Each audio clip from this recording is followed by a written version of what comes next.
Morten, nu vi til Leinon, 23. juli, og hvad siger du om det? Jamen altså, jeg kan ikke vande så frisk jo. Altså solen skinner, og masser af glade mennesker, og en god håndbold, så det er jo fantastisk. Ja, det første sølsens der var nu i, jeg var i slækker, du i. Der er morgen eller forret, og du ser du ordentligt der? Jamen altså, jeg har en gardering med Voldborg, og han lovede mig godt være, så det er derfor vi tog den 23. juli selvfølgelig.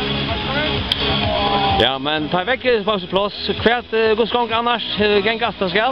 Jamen jeg synes folk de begynder at fange, hvad det går ud på, og man ser flere og flere af de der sjove scoringer og sådan noget, så det er ganske fint. Der er lidt med dømningen nogle gange, at folk ikke er vant til, at det ikke er så meget kropskontakt som i almindelig håndbold, men det er også ved at være der, så det ser fornuftigt ud.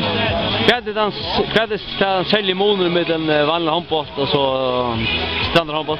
Jamen altså strandhåndbold, det er jo, at det er mere show, og så er det fair play, så man laver ikke de der hårde taklinger, som man gør indendørs. Men så er det her, så får man 2 mål for en scoring, og får man 1. Og hvad er måneden her, eller hvordan får man her? Jamen det er målmandens scoring tæller dobbelt, eller så hvis man laver et smart mål med pirouet eller mellem benene eller sådan noget, så tæller det også dobbelt.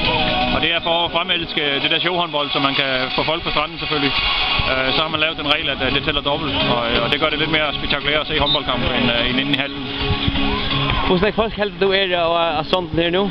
Ja, men altså, jeg havde sagt, hvis vi kommer over 300, så vil jeg være glad, men jeg gætter på en 400 mennesker på nuværende tidspunkt, vil jeg tro. Skal vi tage alle lykke at fejre rundt der?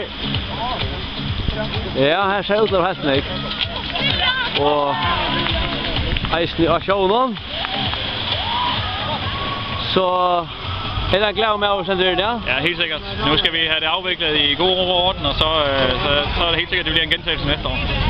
Jamen, god at det var jeg. Jo, tak.